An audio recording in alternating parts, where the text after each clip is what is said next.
ಪ್ಯಾಲೆಸ್ತೀನ ಗಜಪಟ್ಟಿಯಲ್ಲಿ 35,000ಕ್ಕೂ ಅಧಿಕ ಮುಸ್ಲಿಮರ ಸಾವು. ಪ್ರಪಂಚದಲ್ಲಿ ಮುಸ್ಲಿಂ ರಾಷ್ಟ್ರ ಎಂದು ಗುರುತಿಸಿಕೊಂಡಿದ್ದ ಪಾಕಿಸ್ತಾನ ದಿವಾಳಿ. ಮ್ಯಾನ್ಮಾರ್ನ ರೋಹಿಂಗ್ಯಾ ಮುಸ್ಲಿಮರು ದಾರುಣ ಸ್ಥಿತಿ. ಇದೇನು ಹಿಂದೂ ಕತ್ರಿಮೆ ಅಂತ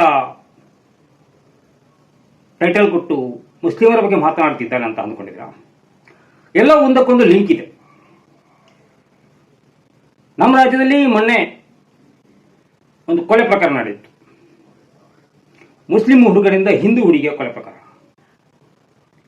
ಮತ್ತೆ ಅದೇ ಜಿಹಾದ್, ಮೊಘಲ್ ರಾಜ್ಯ ಬರುತ್ತದೆ, ಮುಸ್ಲಿಮರು ನಿಮ್ಮ ಮನೆಗೆ ನುಗ್ಗಿ ನಮಾಜ್ ಮಾಡಬಹುದು, ಮುಸ್ಲಿಮರು ನಿಮ್ಮ ಮನೆಗೆ ನುಗ್ಗಿ ದುಷ್ಟತೆ ಎಸಬಹುದು ಅನ್ನುವಂತಹ ಮಾತುಗಳು ಕೇಳಿ ಬರ್ತವೆ. ಇದನ್ನೇ ನೋಡುವಾಗ ಕೆಲವೊಂದು ಮಾತುಗಳು ಹೇಳಬೇಕಂತ ಬಯಸ್ತೇವೆ. ಈ ನಮ್ಮ ದೇಶದಲ್ಲಿ 140 ಕೋಟಿ ಜನಸಂಖ್ಯೆಯಲ್ಲಿ ಅತ್ಯಧಿಕ 100 ಕೋಟಿ ಜನ ಹಿಂದೂಗಳಿದ್ದಾರೆ. ಇನ್ನು 40 ಕೋಟಿಯಲ್ಲಿ ಮುಸ್ಲಿಮರು, ಕ್ರಿಶ್ಚಿಯನರು, ಬೇರೆ ಬೇರೆ ಧರ್ಮದವರಿದ್ದಾರೆ. ಈ 100 ಕೋಟಿ ಹಿಂದೂಗಳಿರುವ ಈ ರಾಷ್ಟ್ರದಲ್ಲಿ ಅಲ್ಪಸಂಖ್ಯೆಯಲ್ಲಿರುವ ಮುಸ್ಲಿಮರಿಂದ ಹಿಂದೂಗಳಿಗೆ ಅಪಾಯ. ಇದ್ಯಾವುದಾದ್ರು ಲಾಜಿಕ್ ಇದೆಯಾ? ನಮ್ಮ ದೇಶದಲ್ಲಿ ಎಲ್ಲ ಕಡೆಯಲ್ಲಿ ಮುಂಚೂಣಿಯಲ್ಲಿರುವವರು ನಾವು ಹಿಂದೂಗಳು. ನಮ್ಮದು ಸ್ವತಂತ್ರ ದೇಶ ಇದೆ. ಎಲ್ಲ ರಂಗದಲ್ಲೂ ಕೂಡ ನಾವು ಹಿಂದೂಗಳು ಪ್ರಬಲವಾಗಿ ಇದ್ದೇವೆ. ಇಂತಹ ಸ್ಥಿತಿ ಇರುವಾಗ ಅಲ್ಪಸಂಖ್ಯೆಯಲ್ಲಿರುವ ಮುಸ್ಲಿಮರ ಭಯ ತೋರಿಸಿ ಹಿಂದೂಗಳನ್ನ ಭಯಭೀತರನ್ನಾಗಿಸುವ ಈ ಸಂಚು ನೀವು ಮನಗಾಣಬೇಕು. ಈ ರೀತಿ ಹಿಂದೂಗಳನ್ನ ಭಯಭೀತರನ್ನಾಗಿಸುವುದ ಹಿಂದೆ ಇರುವುದು ವೋಟ್ ಬ್ಯಾಂಕ್ ರಾಜಕಾರಣ. ಇನ್ನು ಕೆಲವರು ಕಾಂಗ್ರೆಸ್ ಗೆದ್ದರೆ ಮೊಘಲ್ ರಾಜ್ಯ ಬರ್ತದೆ, ಮುಸ್ಲಿಂ ಆಡಳಿತ ಹೋಗ್ತದೆ ಅಂತ. 10 ವರ್ಷಗಳ ಹಿಂದೆ ಇದ್ದದ್ದು ಯಾರ ಸರ್ಕಾರ? ಅದೇ ಕಾಂಗ್ರೆಸ್ ಆಡಳಿತ ತಾನೆ. ನಾವೆಲ್ಲ ಹುಟ್ಟಿ ಬೆಳೆದು ವಿದ್ಯಾಭ್ಯಾಸ ಪಡೆದು ಬದುಕು ಕಟ್ಟಿಕೊಂಡದ್ದು ಯಾರ ಆಡಳಿತ ಕಾಲದಲ್ಲಿ? ಅದೇ ಕಾಂಗ್ರೆಸ್ ಆಡಳಿತಗಳಲ್ಲಿ ತಾನೆ. ಅಲ್ಲಿಯಿಂದ ದಿಲ್ಲಿಯವರೆಗೆ ತನ್ನ ಕೈಯಲ್ಲಿ ಅಧಿಕಾರ ಇದ್ದ ಸಮಯದಲ್ಲಿ ಕಾಂಗ್ರೆಸ್ಗೆ ಈ ದೇಶವನ್ನು ಮುಸ್ಲಿಂ ರಾಷ್ಟ್ರ ಮಾಡಬೇಕೆಂದಿದ್ರೆ ಮಾಡಬಹುದಿತ್ತು. ಆಗ ತಡೆಯೋರು ಇರಲಿಲ್ಲ. ಯಾಕೆ ಮಾಡಲಿಲ್ಲ? ಈ ರೀತಿಯ ಮುಸ್ಲಿಮರ ಕೈಗೆ ದೇಶ ಹೋಗುತ್ತದೆ, ಮುಸ್ಲಿಮರು ನಿಮ್ಮ ಮನೆಗೆ ನುಗ್ಗುತ್ತಾರೆ, ಮೊಘಲ್ ರಾಜ್ಯ ಬರುತ್ತದೆ, ಈ ರೀತಿಯ ಮಾತಿಗೆ ಏನಾದರೂ ಅರ್ಥ ಇದೆಯಾ? ಈ ನಮ್ಮ ದೇಶವನ್ನು ವಶಪಡಿಸಿಕೊಳ್ಳಬೇಕಾದ್ರೆ ದೊಡ್ಡ ಒಂದು ಸಂಘಟನಾ ಶಕ್ತಿ ಬೇಕು, ಅಪಾರ ಹಣಕಾಸಿನ ನೆರವು ಬೇಕು. ನಾನು ಈ ವಿಡಿಯೋ ಆರಂಭದಲ್ಲಿ ಹೇಳಿದ್ದೇನೆ, ಇಸ್ರೇಲ್ನ ದಾಳಿಯಿಂದ ಪ್ಯಾಲೆಸ್ತೀನ ಗಜಪಟ್ಟಿಯಲ್ಲಿ ಸಾವಿರಾರು ಮುಸ್ಲಿಮರ ಮಾರಣಹೋಮ ನಡೆದಿದೆ. ಅದೇ ಪ್ಯಾಲೆಸ್ತೀನ್ ಗಜಪಟ್ಟಿ ಸುತ್ತಮುತ್ತ ಇರುವುದು ಯಾರು? ಎಲ್ಲ ಪ್ರಬಲ ಮುಸ್ಲಿಂ ರಾಷ್ಟ್ರಗಳು. ಯಾರು ತಡೆದ್ರ? ಅಲ್ಲಿ ಸತ್ತವ ಸಾಯ್ತಾರೆ, ನಮ್ಗೇನಾಗಬೇಕು ಅಂತ ಕೆಲವೊಂದಷ್ಟು ಹೇಳಿಕೆಗಳನ್ನು ಕೊಟ್ಟದ್ದು ಬಿಟ್ರೆ ಯಾವುದೇ ಮುಸ್ಲಿಂ ರಾಷ್ಟ್ರ ಕೂಡ ಇಸ್ರೇಲ್ ವಿರುದ್ಧ ನಿಂತಿಲ್ಲ. ಇಸ್ರೇಲ್ ಪ್ರಬಲವಾಗಿದೆ ಅಂತ ಹೆದರಿಕೆನಾ? ಎಲ್ಲ ಮುಸ್ಲಿಂ ರಾಷ್ಟ್ರಗಳು ಒಗ್ಗಟ್ಟಾಗಿ ನಿಂತಿದ್ರೆ ಇಸ್ರೇಲನ್ನ ಅಥವಾ ಅಮೆರಿಕವನ್ನು ಮಣಿಸುವುದು ಅಷ್ಟು ದೊಡ್ಡ ಸಂಗತಿ ಇರಲ್ಲ. ಯಾಕಂದ್ರೆ ವಿಶ್ವಕ್ಕೆ ತೈಲ ಸರಬರಾಜು ಆಗುವುದೇ ಅದೇ ಸೌದಿಯ ರಾಷ್ಟ್ರಗಳಿಂದ. ಅಂತಹ ಒಂದು ಪ್ಯಾಲೆಸ್ತೀನಲ್ಲಿ ಅಷ್ಟೊಂದು ಜನರ ಸಾವು ನೋವು ಆಗುತ್ತಿರುವಾಗ ಸುತ್ತಮುತ್ತ ಇರುವ ಮುಸ್ಲಿಂ ರಾಷ್ಟ್ರಗಳು ಸುಮ್ಮನಾಗಿತ್ತು ಅಲ್ವಾ? ಶರಣಗಾತಿ ಕೂಡ ಅಲ್ಲಿ ಬೇರೆ ರಾಷ್ಟ್ರಗಳಿಗೆ ನುಗ್ಗಲು ಕೂಡ ಸ್ವತಃ ಮುಸ್ಲಿಂ ರಾಷ್ಟ್ರಗಳು ಅವರಿಗೆ ಅವಕಾಶ ಕೊಟ್ಟಿಲ್ಲ. ತಮ್ಮ ರಾಷ್ಟ್ರಕ್ಕೆ ಬನ್ನಿ ಎಂದು ಯಾರೂ ಆಹ್ವಾನ ಕೊಟ್ಟಿಲ್ಲ.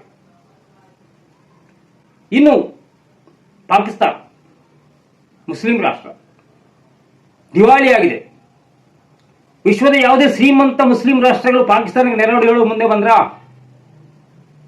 ಯಾರಾದ್ರೂ ಬಂದ್ರಾ? ಏನಾದ್ರೂ ಮಾಹಿತಿ ಇದೆಯಾ? ಇಲ್ಲ. ಯಾಕೆ? ಅರೆ, ಮುಸ್ಲಿಂ ಆಗಿಬಿಟ್ಟ ಮಾತಕ್ಕೆ ಅವ್ರು ಎಲ್ಲದಕ್ಕೂ ಸಪೋರ್ಟ್ ಮಾಡೋದಿಲ್ಲ. ಅವರ ಕರ್ಮ ಅವರು ಸಾಯ್ತಾರೆ, ನಾವೇನು ಮಾಡೋಕ್ಕಾಗುತ್ತೆ? ಮ್ಯಾನ್ಮಾರ್ನ ರೋಹಿಂಗ್ಯಾ ಮುಸ್ಲಿಮರು. ಇಷ್ಟು ಪ್ರಪಂಚದಲ್ಲಿ ಮುಸ್ಲಿಂ ರಾಷ್ಟ್ರ ಇದ್ದರೂ ಯಾವುದೇ ರಾಷ್ಟ್ರಗಳು ಅವರಿಗೆ ಶರಣಾಗತಿ ಕೊಟ್ರ? ಅವರಿಗೆ ಶರಣಾಗಲು, ಅವರಿಗೆ ಆಶ್ರಯ ನೀಡಿ ಯಾರಾದರೂ ಹೇಳಿದ್ರೆ ನಮ್ಮ ರಾಷ್ಟ್ರಕ್ಕೆ ಬನ್ನಿ ಅಂತ? ಇಲ್ಲ. ಅವ್ರು ಸತ್ತವ್ರು ಸಾಯಲಿ ಅಂತ ಅವರಷ್ಟಾಗಿದ್ದಾರೆ, ಇವರು ಇವರಷ್ಟಾಗಿದ್ದಾರೆ. ಎಲ್ಲೆಲ್ಲಿ ದಾರುಣವಾಗಿ ರೋಹಿಂಗ್ಯಾ ಮುಸ್ಲಿಮರು ಸಾವಿಗೀಡಾಗತ್ತೆ.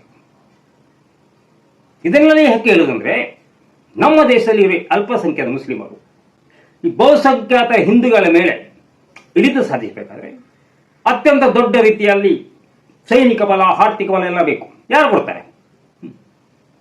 ಯಾರು ಕೊಡ್ತಾರೆ? ಯಾರದ್ದಿದ್ದ ಸಹಾಯ ಮಾಡೋರು?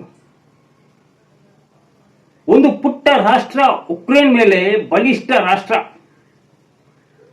ರಷ್ಯಾ ಯುದ್ಧ ಮಾಡಿತ್ತು, 1.5 ವರ್ಷ ಆಯಿತು.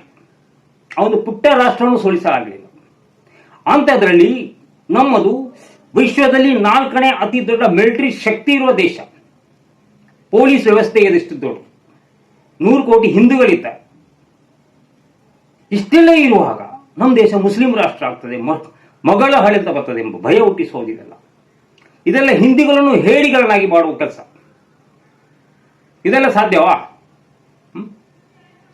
ಅಂತ ಪರಿಸ್ಥಿತಿ ಬಂದಾಗ ನಾವೇನು ಕೈಕಟ್ಟಿ ಸುಮ್ಮನೆ ಇರ್ತೇವಾ? ನಾವು ಹೋರಾಡೋದಿಲ್ವಾ? ಅದೆಷ್ಟು ಸಾವಿರಾರು ವರ್ಷಗಳಿಂದ ಅದೆಷ್ಟೋ ದಾಳಿಗಳು ಈ ನೆಲದ ಮೇಲೆ ಆದರೂ ಕೂಡ ಹಿಂದೂಗಳು, ಹಿಂದುತ್ವದ ಶಕ್ತಿಯನ್ನು ಯಾರಿಗೂ ಅಳವಡಿಸಲಾಗಲಿಲ್ಲ. ಯಾವುದೇ ಸಂಘಟನೆ, ಪಕ್ಷ ಇಲ್ಲದೆ ಇದ್ದ ಸಮಯದಲ್ಲಿ ಕೂಡ ಹಿಂದೂಗಳು ಪ್ರಬಲವಾಗಿ ಉಳಿದ್ರು. ಹಿಂದೂ ಧರ್ಮ ಈ ನೆಲದಲ್ಲಿ ಉಳಿದಿದೆ, ಮುಂದೆಯೂ ಉಳಿತಾರೆ. ಈ ರೀತಿ ಭಯಪಡಿಸಿ ಹಿಂದೂಗಳನ್ನು ಹೇಡಿಗಳನ್ನಾಗಿ ಮಾಡುವ ಕೆಲಸವನ್ನು ಮೊದಲು ನಿಲ್ಲಿಸಿ. ಅದೇ ಏನಾದರೂ ಹಿಂದೂಗಳಿಗೆ ಅಪಾಯ ಇದ್ದಿದ್ರೆ 10 ವರ್ಷದಲ್ಲಿ ಇವರ ಆಡಳಿತ ಇತ್ತಲ್ಲ, ಪ್ರಥಮ ಆದ್ಯತೆ ಕೊಟ್ಟು ಹಿಂದೂಗಳಿಗೆ ಯಾವ ಯಾವ ರೀತಿ ಅಪಾಯ ಬರ್ತದೆ ಅದನ್ನು ನಿಯಂತ್ರಿಸುವ ಕೆಲಸ ಮಾಡಬೇಕಿತ್ತು. ಯಾಕೆ ಮಾಡಿಲ್ಲ? ಈಗ ಮತ್ತೆ ಅಧಿಕಾರಿಗಳು ಹೇಳ್ತಾರೆ, ನಾವು ಅಧಿಕಾರಕ್ಕೆ ಬರದಿದ್ರೆ ಹಿಂದೂಗಳಿಗೆ ಅಪಾಯ ಆಗುತ್ತದೆ.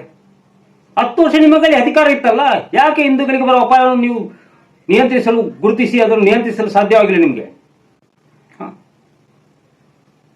ತಲೆಯಲ್ಲಿ ಮೆದುಳು ಇದ್ದವರಿಗೆ ಅರ್ಥವಾಗಬಹುದು.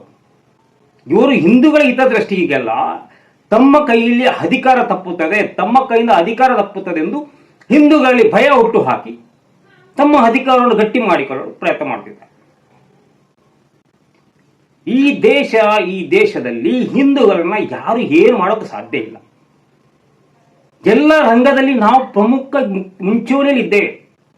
ಅಷ್ಟು ಸುಲಭವಾಗಿ ನಾವು ಹಿಂದೂಗಳು ಯಾರಿಗೂ ಶರಣಾಗುವುದಿಲ್ಲ. ಇತಿಹಾಸ ದೊಡ್ಡ ಇದೆ. ಅದು 800 ವರ್ಷ ಮುಸ್ಲಿಮರ ಆಡಳಿತ ಈ ದೇಶದಲ್ಲಿ, 200 ವರ್ಷ ಬ್ರಿಟಿಷರ ಆಡಳಿತ ಈ ದೇಶದಲ್ಲಿ ಇತ್ತು. ಆದರೂ ಈ ನೆಲದಲ್ಲಿ ಹಿಂದೂಗಳು ಬಹುಸಂಖ್ಯಾತರಾಗಿ ಉಳಿದಿದ್ದಾರೆ, ಮುಂದೆಯೂ ಉಳಿಯುತ್ತಾರೆ. ಭಯ ಪಡಬೇಡಿ, ಯಾರನ್ನು ಭಯಪಡಿಸಬೇಡಿ. ಹಾಗೆ ಭಯಪಡಿಸುವವರನ್ನು ದೂರವಿಡಿ. ಅವರಿಗೆ ಬುದ್ಧಿವಾದ ಹೇಳಿ, ಅವರಿಗೆ ಹೇಳಿ, ನಾವು ಹಿಂದೂಗಳ ಹೇಡಿಗಳಲ್ಲ, ಏನು ಬಂದರೆ ನಮಗೆ ಎದುರಿಸೋಕ್ಕೆ ಶಕ್ತಿ ಇದೆ. ಹಿಂದೂಗಳನ್ನು ಕಾಪಾಡೋಕ್ಕೆ ಯಾವುದೇ ಪಕ್ಷ ಇಲ್ಲವೇ ನಾಯಕನ ಅಗತ್ಯವಿಲ್ಲ. ಹಿಂದೂಗಳ ಸಂಘಟನೆ ಆಗಿದ್ದರೆ ಸಾಕು. ನಾಯಕ ಇಲ್ಲವೇ ಪಕ್ಷ ಅದು ಅವರ ಲಾಭಕ್ಕಾಗಿ ಹೊಸ ಹಿಂದೂಗಳ ಹಿತದೃಷ್ಟಿಯಿಂದ ಅಲ್ಲ. ನಮಸ್ಕಾರ ಸ್ನೇಹಿತರೆ, ನಾನು ಹರೀಶ್ ಪೂಜಾರಿ.